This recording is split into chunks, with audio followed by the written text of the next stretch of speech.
Labvakar, mani sekotāji! Tu man uzdevi šodien diezgan interesanti jautājumu. Uz šo jautājumu es nespēju atbildēt viens pats, tāpēc es šodien uz studiju paaicināju sev kādu ļoti tuvu draugu, Mārtiņu Aigaroviču Dīnsbergu. Jā, paldies Reinim Uldovičam Blūmam, kurš šovakar man pieaicinājis klāt, lai rastu atbildi uz šo jau izsenis cilvēkiem aktuālo jautājumu par iemīlēšanos. Jā, jautājums bija tāds, kas ir iemīlēšanās, kas tā tāda īsti ir? Kad uzreiz uzzināju jautājumu, pirmais, kas man iešāvās prātā, ir to, ka es nespēju dot kādu tiešu un precīzu atbildi uz šādu jautājumu kādā universālā veidā. Jā, tā patiesi ir, jo vārds mīlēt ir ļoti subjektīvs jēdziens, un lielākā daļa cilvēku šo vārdu saprot katrs pa savām iekšējo neironu strāvojumam.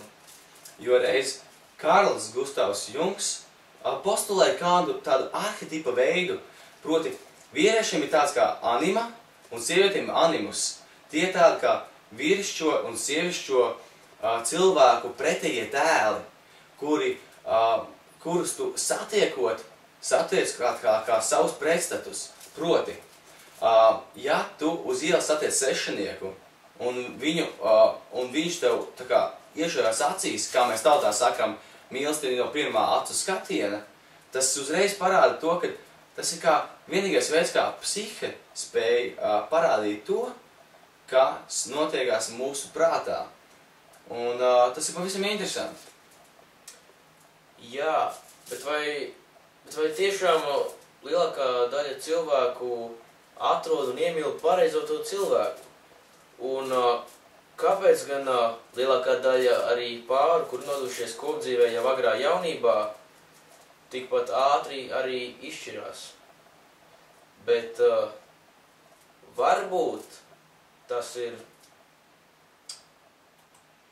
cilvēku sociāli virtuālajā telpā radītais iespējas par to, kādai jābūt īstai mīlestībai. Šī cilvēka vispārējā nesaderība virtuālajā pasaulē un reālajā vidē ir viens no svarīgākajiem iemesliem, kāpēc iemīlēšanās ir tik īsa un mīlestība neizveidojas. Rodas sajūta un ilūzija, ka patiesībā nemaz tas cilvēks nav tāds, kā tas izliekas.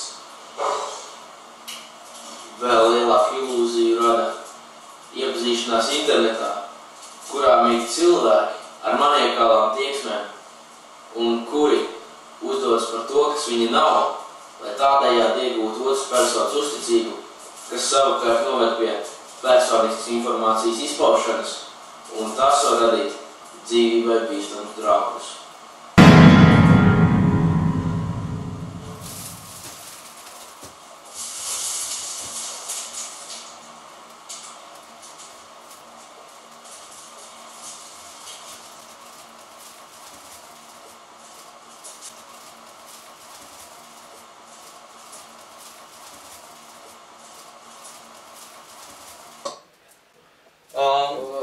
Jā, man liekas, ka mēs principā diezgan precīzi atbildējam uz šo jautājumu, tā kā paldies jums, sekotāji. Jā, paldies sekotājiem un paldies operatoriem. Jā, paldies operatoriem. Nofilmēsim operatorus, jā.